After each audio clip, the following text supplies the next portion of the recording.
जी, तो ये 6 मंथ का आपका रेंट था। जनवरी से जून तक डिसाइडेड जो रेंट था वो 500 था। 5 को हमने 6 से मल्टीप्लाई किया तो ये 6 मंथ का जो हमारा रेंट एक्सपेंस हुआ ये हुआ 3000। और क्रेडिट क्या करेंगे? कैश। एक चीज याद रखिएगा, जब उसने आपको क्वेश्चन में बैंक का इस्तेमाल कहीं पे भी नहीं बताया, कोई इंडिकेशन नहीं बताई, तो हम आसानी के लिए कैश ही यहाँ पे क्रेडिट करेंगे।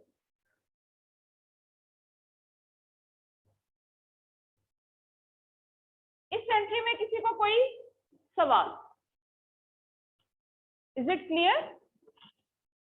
सेकेंड एंट्री पे आइए। Rent for July to September was paid on September 30, 28, 6 या 2006। अब ये कितने मंथ्स का रेंट है?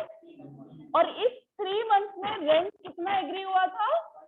1000। तो यहाँ पे हम 3 मंथ्स के रेंट की एंट्री करेंगे और एंट्री क्या होगी?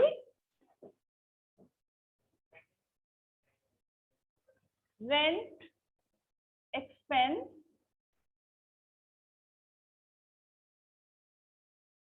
मंथ हम यहाँ पे भी स्पेसिफाई करेंगे, जुलाई 06 टू सितंबर 06। अच्छा, आप लोग ये भी कर सकते हैं आसानी के लिए, बल्कि करना भी चाहिए, यहाँ पे आप मल्टीप्लाई भी कर दें 1000 इंटू 3, सो दैट जो एग्जामिनर है जब वो चेक कर रहा है तो उसको ये आइडिया भी हो जाए कि आपकी ये जो कैलकुलेशन है ये किस बेसिस पे हो रही है, या आपने ये जो 3000 यहाँ पे मेंशन किया है ये बैक एंड पे आपने किस तरह से कैलकुलेट किया।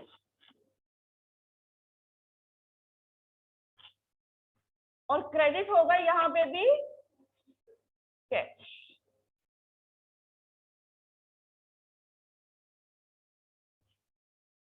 जी, यहाँ तक कोई सवाल? यहाँ तक तो बिल्कुल सिंपल जा रहा है, अभी तो कोई एक्रूअल प्रीपेमेंट अराइज नहीं हुई। अब ये जो थर्ड एंट्री है,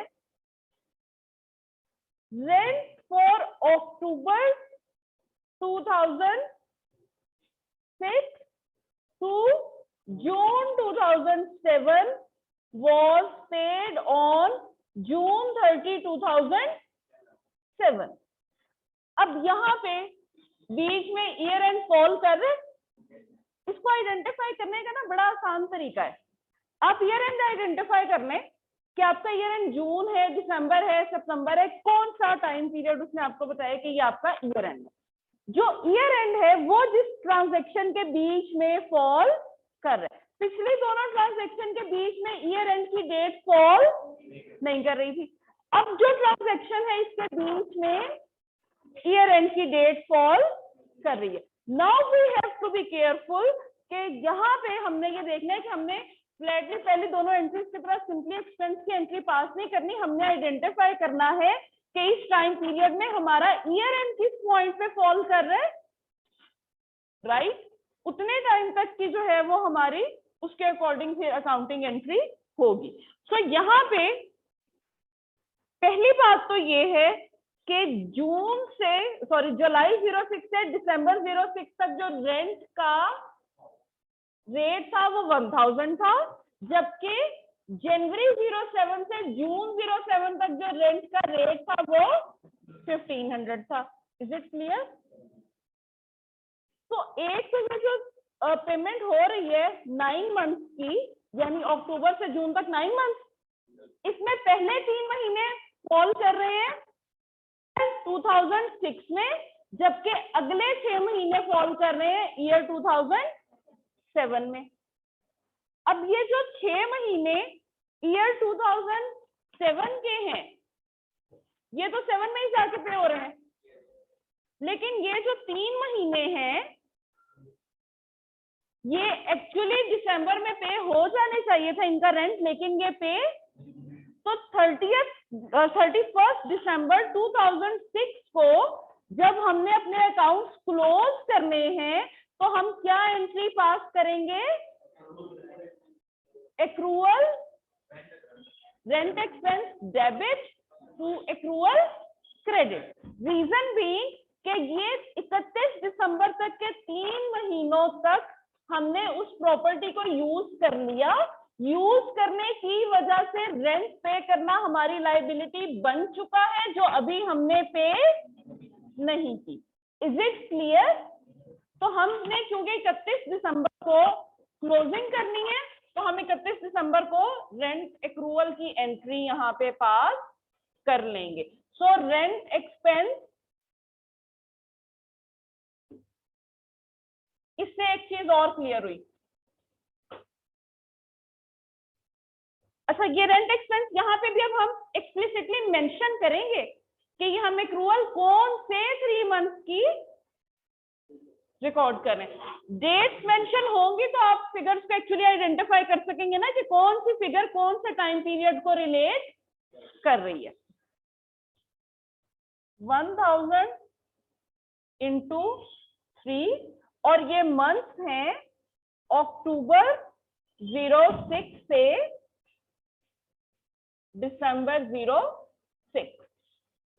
डेबिट हो गया एक्सपेंस।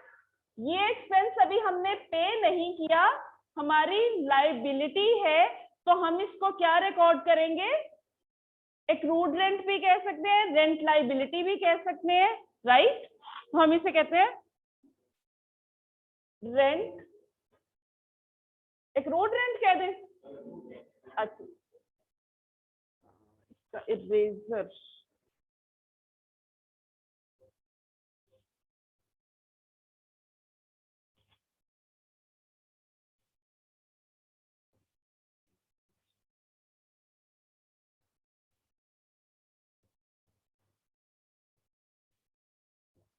वो हो गया।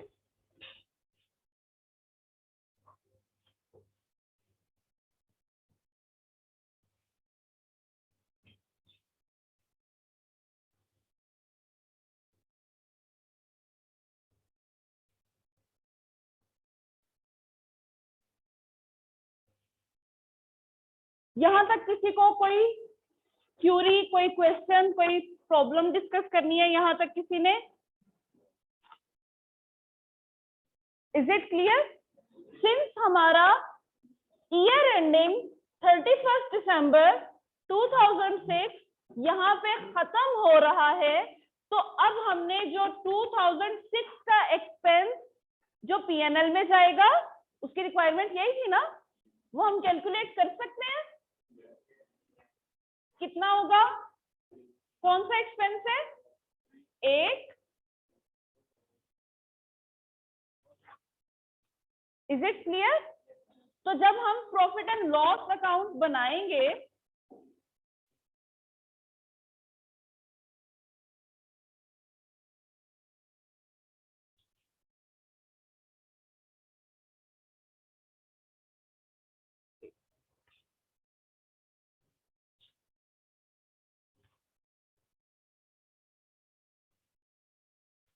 ये मूव क्यों नहीं कर रहा?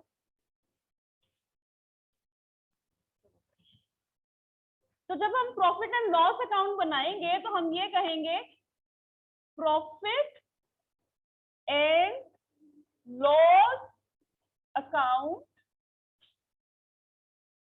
फॉर द ईयर ended 31 दिसंबर 2006। तो यहाँ पे एक्सपेंसेस में, अब देखिए यहाँ पे हमें पूरा पीएनएल बनाने की जरूरत नहीं है। उसने हमसे पूछा सिर्फ ये बता दें कि पीएनएल में इस साल में कितना एक्सपेंस चार्ज होगा।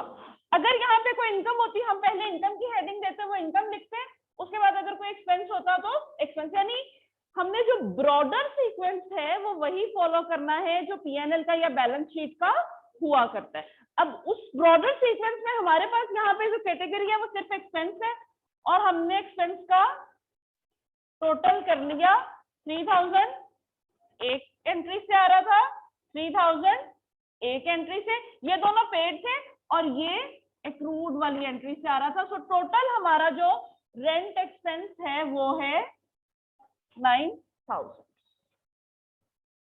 जी यहां तक कोई सवाल? ईयर एंडिंग 31 दिसंबर 2006 तक हमने ये एंट्री कर ली। अब हम जिस एंट्री को डिस्कस कर रहे थे वो भी कंप्लीट नहीं हुई, क्योंकि उसने ये कहा कि 30 जून 2007 को हमने 9 महीने का रेंट पे किया। तो जब हमने वो 9 महीने का रेंट पे किया तो उसमें से 3 महीने का रेंट क्योंकि पिछले साल से रिलेट कर रहा था और हमने पिछले साल उसकी एक्रूअल की एंट्री भी पास कर ली थी। सो अब ये जो 9 मंथ्स का रेंट पे हो रहा है ये एक्चुअली 2 पार्ट्स पे कंसिस्ट करता है। एक वो जो हमने पिछली 3 महीने की एक्रूअल पास की थी उसकी हमने लायबिलिटी पे ऑफ कर दी, और सेकेंडली 2007 का हमने 6 मंथ्स का एक्सपेंस पे कर दिया। कॉन्सेप्चुअली ये बात क्लियर है? एंट्री पास करें। अब यहाँ पे एक एंट्री पास होगी तो डबल भी हो सकती है, लेकिन थोड़े से बड़े हो जाओगे ना तो फिर आइडिया हो जाएगा ये सिंगल एंट्री में भी हो जाएगा। यानी एक ही जर्नल एंट्री में डेबिट 2 चीजें हो रही होंगी, क्रेडिट 1 चीज हो रही होगी, दोनों तरह से हो सकती है। लेकिन अभी आप लोग क्योंकि बिगिनिंग पे है तो आप लोगों को आसान तरीके से,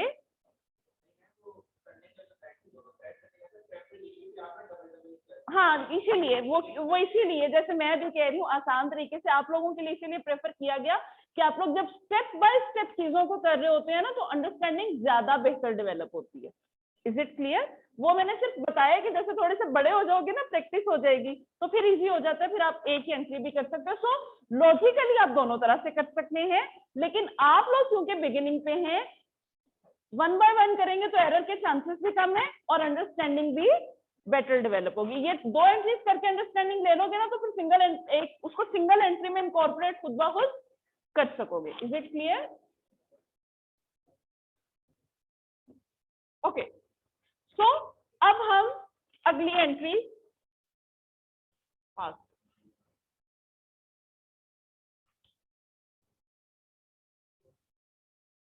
सो सबसे पहले हमने वो जो अब पेमेंट आ गई 30 जून 2007, हम ये कहते हैं हेडिंग दे देते हैं कि जी 2007 की एंट्री सब हमने स्टार्ट कर दी। सो पहली एंट्री हम क्या करेंगे, हमने जो एक्रूड रेंट रिकॉर्ड किया था, पे हो रहा है, लाइबिलिटी पे हो रही है, कम हो रही है तो क्या होती है डेबिट, और लाइबिलिटी पे करने के लिए हम क्या यूज कर रहे हैं कैश। एक्रूड रेंट की तो लाइबिलिटी हम पे कर रहे हैं ना, लेकिन उसको पे करने के लिए हम अपना एसेट कौन सा यूज कर रहे हैं कैश, तो क्रेडिट क्या होगा कैश।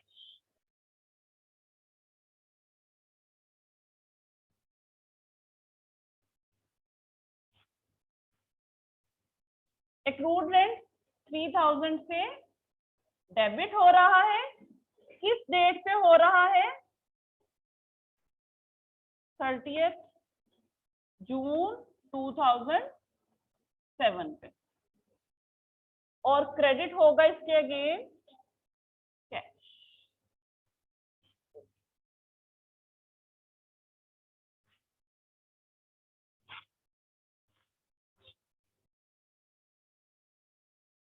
जी जनाब, ये वाली एंट्री क्लियर है सबको? ओके, उसके बाद 30 जून पे ही अगली एंट्री क्या होगी, हमने 6 मंथ का रेंट जनवरी से जून 2007 का पे किया ना। अब यहाँ पे रेट क्या हो चुका था रेंट का 1500, तो 1500 को मल्टीप्लाई करेंगे 6 से, एंट्री क्या पास करेंगे रेंट एक्सपेंस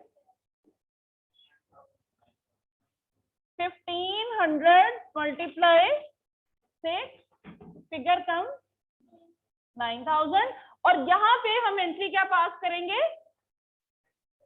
कैश और 9000। ओके, अब यहाँ पे हमें उसको फिर बताना होगा कि ये जो 6 मंथ है ये जनवरी 07 से जून 07। इज इट क्लियर यहां तक? ओके, अगली एंट्री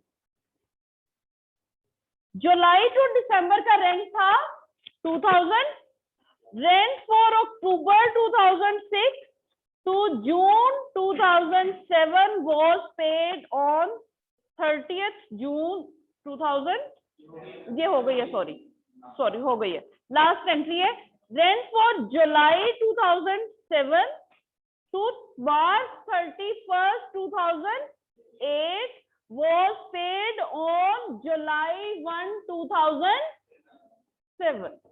कौन सा ऐसा हजरत बच्चा है जो मुझे ये एंट्री एक्सप्लेन करेगा? बच्चे आपके अलावा कोई और? जी पीछे से। उसके भी 3 महीने हैं। सो हम यहाँ पे 6 मंथ्स का रेंट एक्सपेंस करेंगे और अगले 3 मंथ्स का फ्री पेमेंट करेंगे, राइट। तो हम यहाँ पे भी 2 एंट्रीज में ब्रेक कर लेते हैं ताकि आपके लिए आसान हो जाए। सो पहले हम करते हैं रेंट एक्सपेंस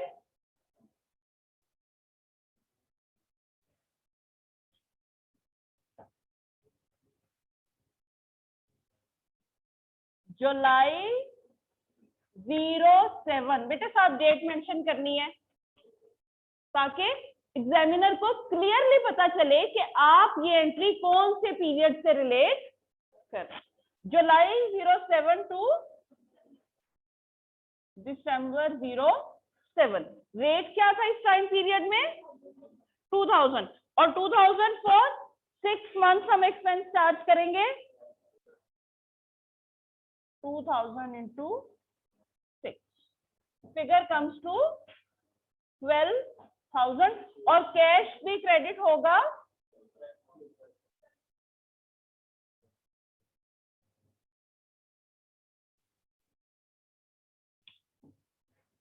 जी बेटे।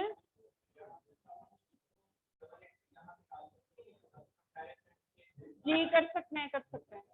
वो आप ये कहना चाह रहे हो कि प्री पेमेंट भी इसके साथ ही कर सकते हैं, लेकिन वंस अगेन मैं दोनों ही करके दिखा देती हूँ।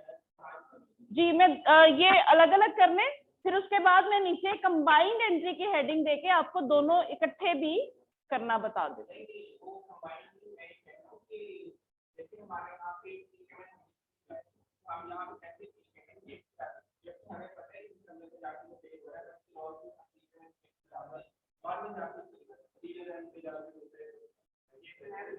मैं आपकी बात नहीं समझ सकी, दोबारा।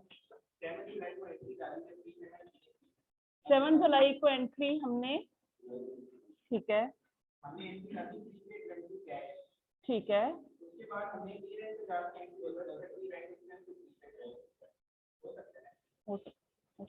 बिल्कुल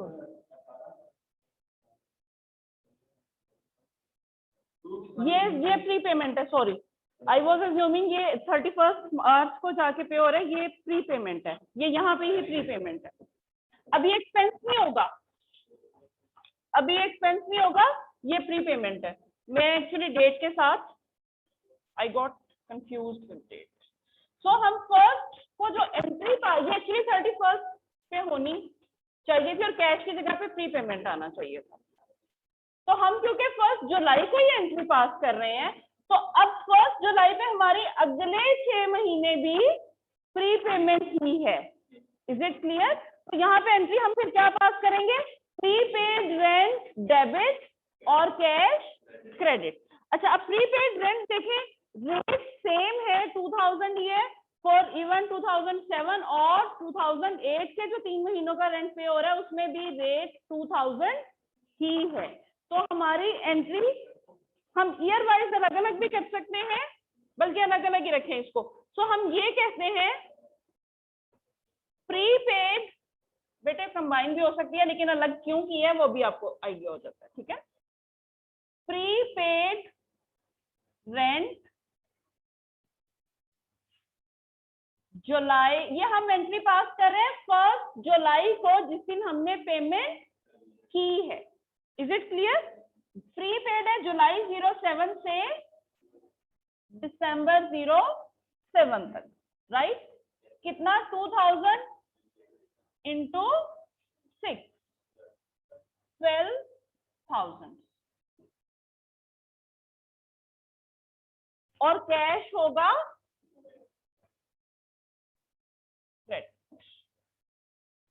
ओके। ये हो गई 2007 की प्री पेमेंट। जबकि आज की ही डेट में हम 2008 के भी 3 मंथ्स की प्री पेमेंट कर रहे हैं, तो हम उसको प्री पेमेंट फॉर 8 मंथ्स भी कर सकते हैं, और हमने बेहतर है कि हम उसको प्री पेमेंट फॉर 6 मंथ्स ये और 3 मंथ्स नेक्स्ट। सो हम ये कहते हैं प्रीपेड रेंट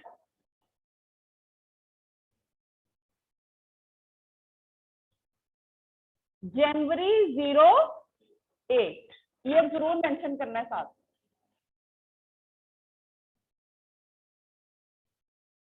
कितना पे हो रहा है? 6,000 डेबिट और कैश।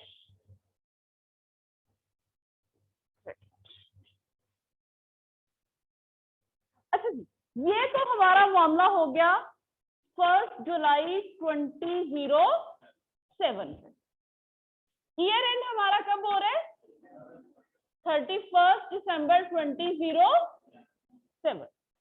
अब एक चीज देखिए, कॉन्सेप्चुअली हम कह रहे हैं कि हमने ये वाला रेंट एडवांस पे कर दिया, लेकिन वो एडवांस पे किया जुलाई में।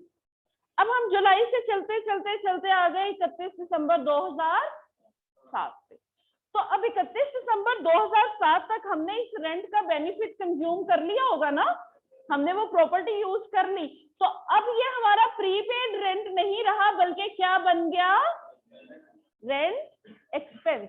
तो हम 31 दिसंबर पे इस एंट्री को एक्सपेंस के साथ रिकॉर्ड कर देंगे। इज इट क्लियर जी बेटे? किसी को कंफ्यूजन?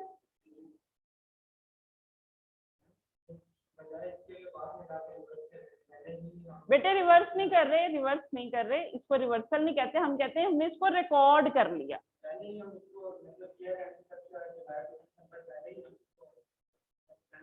देखिए अकाउंटिंग ये कहती है कि जब तक आपने बेनिफिट कंज्यूम नहीं किया ना, वो आपका एक्सपेंस नहीं है, वो आपकी प्री पेमेंट है। बेशक ईयर एंड, लेकिन ईयर के बीच में भी तो एंट्रीज ठीक होनी चाहिए ना। ये जरूरी नहीं, आप जिस हिसाब से आप कह रहे हो ईयर एंड पे आपकी एक्सपेंस की कैलकुलेशन ठीक होगी। ये वैसे ही बात है कि किसी चीज को ऊपर से बड़ा खूबसूरत पैक कर दे, वो ऊपर से बिल्कुल ठीक है लेकिन अंदर ठीक नहीं है।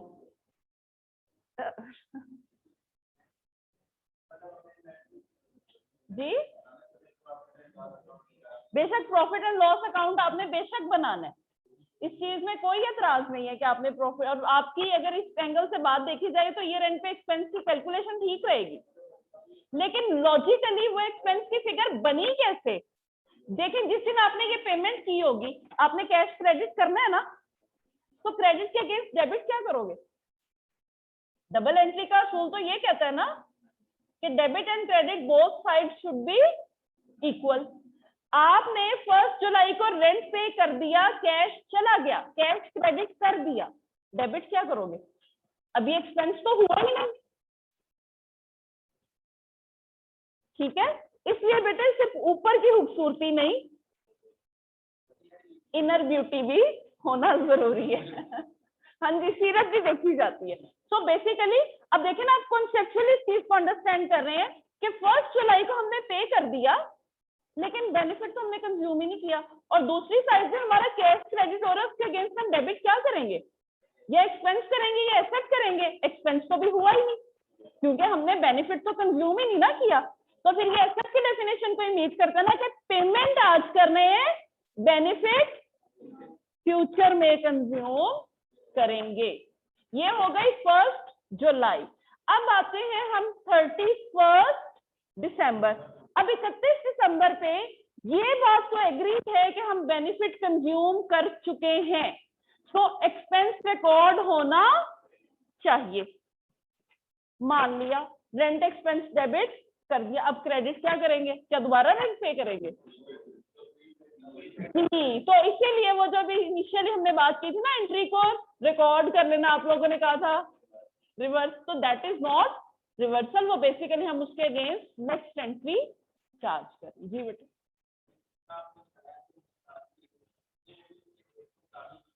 जी जी जी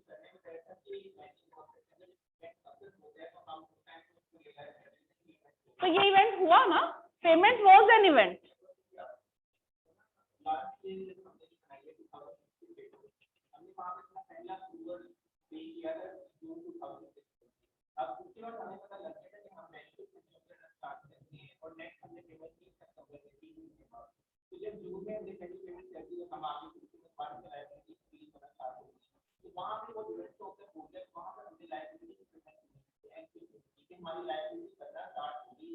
आप ये कहना चाह रहे हो कि हम मंथली पहले लायबिलिटी रिकॉर्ड करते हैं और उसके बाद जब वो पे हुई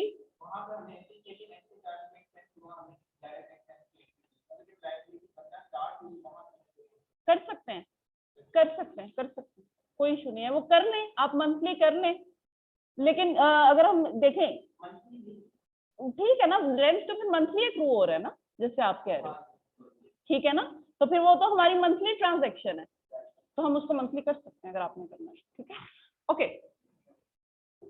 सो अब हम क्या करेंगे, हम 31 दिसंबर पे वापस आए और 31 दिसंबर के ऊपर जब हमारा एक्सपेंस एक्चुअली अकर हो चुका है, तो हम जर्नल एंट्री की डेबिट साइड पे क्या करेंगे, रेंट एक्सपेंस डेबिट, जबकि क्रेडिट क्या करेंगे, प्रीपेड रेंट।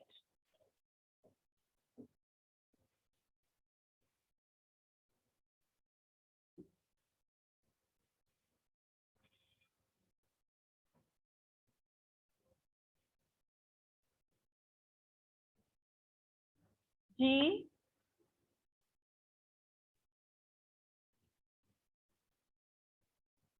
रेंट एक्सपेंस किस डेट पे पे कर रहे हो, सॉरी एंट्री चार्ज कर रहे हैं, पे नहीं कर रहे, एंट्री चार्ज कर रहे हैं 31 दिसंबर 2007, और हमने कितने से रिकॉर्ड किया हुआ था, 12,000 से। सो 12,000 से आपका रेंट एक्सपेंस डेबिट, जबकि क्रेडिट अब यहाँ पे क्या होगा, प्रीपेड रेंट। कितनी फिगर से, 12,000 से। जी, इज इट क्लियर, यहां तक क्लियर है। अब अगर आपसे ये कहा जाए कि प्रॉफिट एंड लॉस अकाउंट का 31 दिसंबर 2007 का रेंट एक्सपेंस बताएं, तो क्या आप बता सकते हैं, 21,000।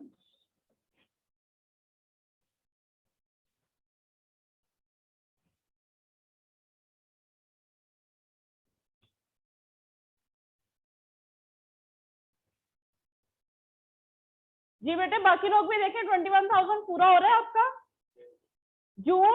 जनवरी टू जून 9,000, जबकि जुलाई टू दिसंबर 12,000। तो आपका ईयर एंडेड का रेंट, ईयर एंडेड 31 दिसंबर 2007 का जो रेंट है,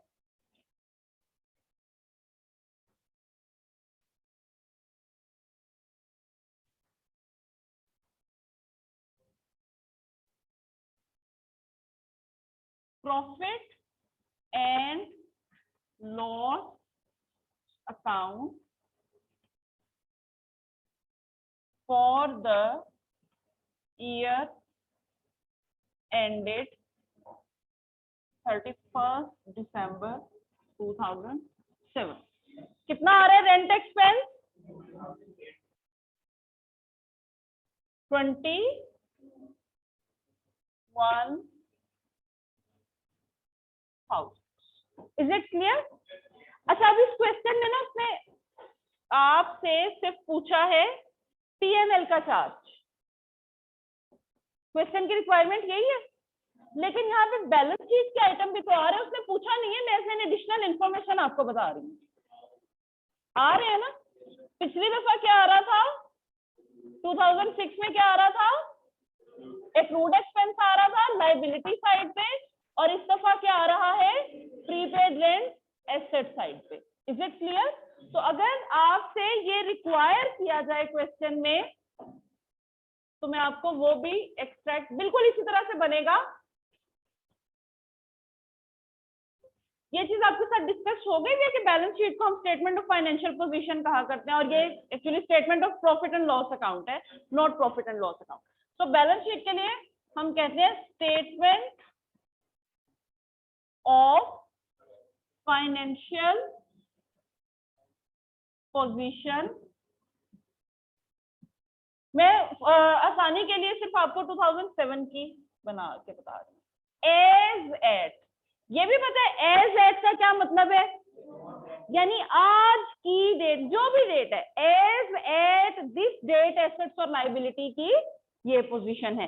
पीएनएल को हम फॉर द ईयर कहते हैं क्योंकि वो पूरे ईयर की इनकम और एक्सपेंस को टोटल करता है, और यहाँ पे as at this particular date हमारी ये पोजीशन है। तो एज एट 31 दिसंबर 2007 हम यहाँ पे, अच्छा यहाँ पे आपने बताना है कि एसेट है या लायबिलिटी है। तो ये एसेट साइड पे एसेट, और उसमें फिर आपके current asset, prepaid rent current asset का पार्ट है ना, करंट एसेट, और करंट एसेट में फिर हम बताएंगे क्या आ रहा है हमारे पास, प्रीपेड रेंट।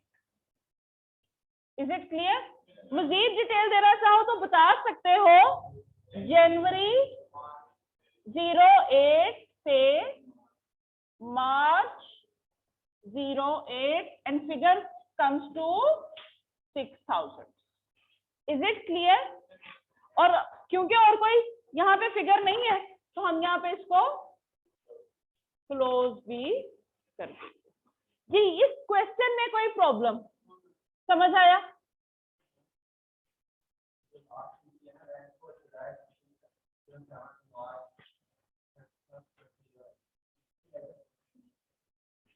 लेजर बना लेते हैं।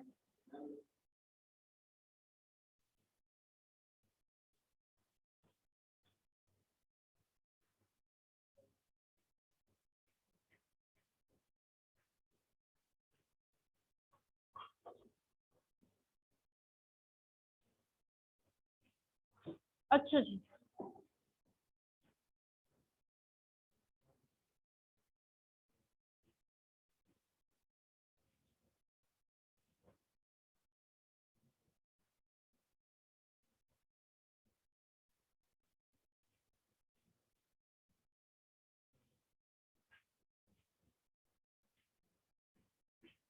लास्ट एंट्री जो आप कह रहे हैं जिसमें 3 महीने की प्रीपेमेंट है और 6 महीने का एक्सपेंस है, तो कितने अकाउंट हेड्स यहाँ पे ओपन हो रहे हैं? जब हमने प्रीपेमेंट की थी 3 अकाउंट, प्रीपेमेंट की थी तो एक हमारा कैश अकाउंट हो रहा था, एक हमारा प्रीपेड रेंट अकाउंट था। ये तो हो गए एज एट 1 जुलाई 2007 जब हमने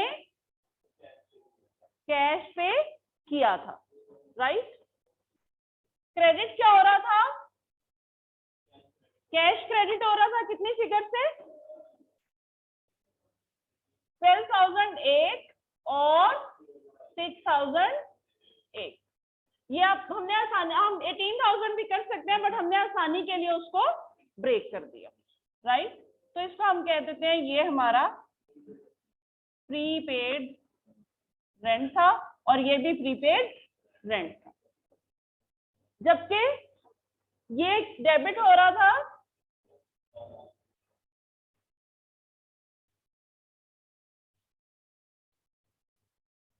बारह और 6। Is it clear? अब हम आ गए 31 दिसंबर पे। अब 31 दिसंबर पे वो प्रीपेड रेंट खत्म होके क्या हो गया था? एक्सपेंस। तो हमारे पास प्रीपेड रेंट का ऑलरेडी लेजर मौजूद है, जबकि एक्सपेंस का लेजर हमने पीछे से चलता हुआ आ रहा होगा ना, हम सिर्फ क्लोजिंग एंट्री का बना रहे हैं, अदरवाइज 2007 का लेजर तो बना हुआ है ना, हमने 7 में पहले भी तो एक्सपेंस किया, हम इसको पूरा ही 7 के लिए बना देते हैं।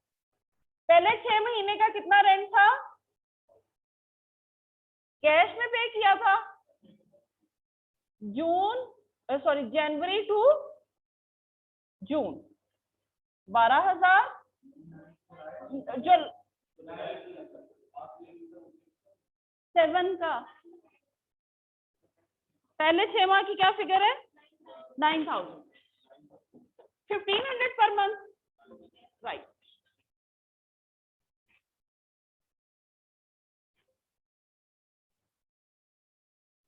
Is it clear? अब हम आ गए 31 दिसंबर पे। जुलाई में पेमेंट हुई है? एक मिनट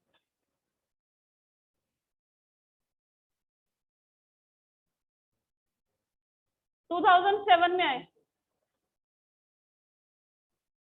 जनवरी टू जुलाई 07 आपने 9000 रेंट कब पे किया है?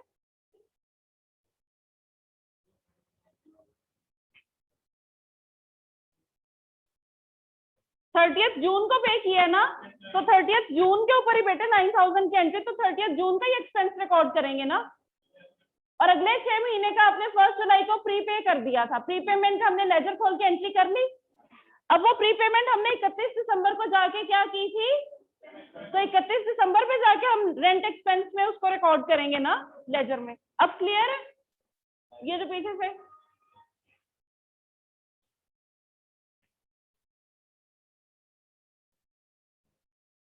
एक तो ये भी मेरे साथ आज कुछ मजाक ही कर रहा है।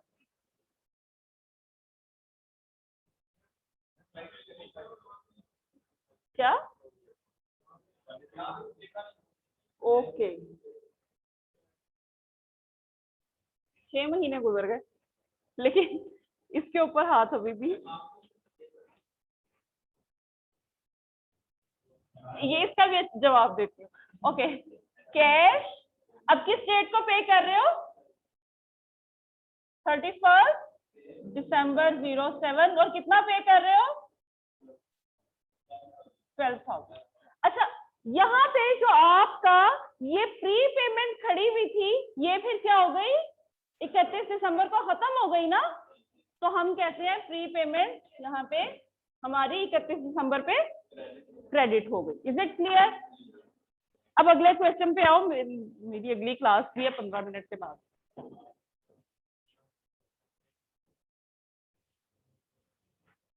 अगले क्वेश्चन पे आए, क्वेश्चन नंबर 2। आप लोग मुझे जल्दी जल्दी से एंट्रीज बताएंगे। 1 मिनट बेटे, रीड तो कर लेना, समझ तो ले। From the information given below you are required, अब उसने रिक्वायरमेंट आपको पहले बता दी है। रिक्वायरमेंट ए क्या है? To calculate charge to profit and loss account for the year ended 30 June 2004 in respect of rent, rates and insurance. तो यहाँ पे 3 चीजों की आपने कैलकुलेशन करनी है, रेंट की भी, रेट्स की भी और इंश्योरेंस की भी। लेकिन रिक्वायरमेंट सेम है, प्रॉफिट एंड लॉस अकाउंट की कैलकुलेशन करनी है। वहां पे थी 2 साल की, यहाँ पे है 1 साल की। Is it clear?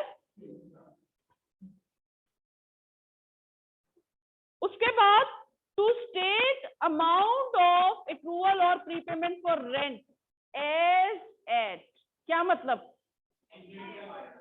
Balance sheet के एक्सट्रैक्ट भी, जैसे मैंने आपको 2007 का बना के दिखाया ना, इसी तरह से आपने यहाँ पे बैलेंस शीट एसओएफसी भी बनानी है। Is it clear? सो अब हम एंट्रीज पे आते हैं। ये तो क्लियर हो गया कि 2004 तक हमने 30 जून 2004 तक की एंट्रीज करनी है और स्टेटमेंट्स में पोस्टिंग भी करनी है। अब आपकी एंट्रीज आ गई हैं। एक्रूवल्स एंड प्रीपेमेंट्स एज एट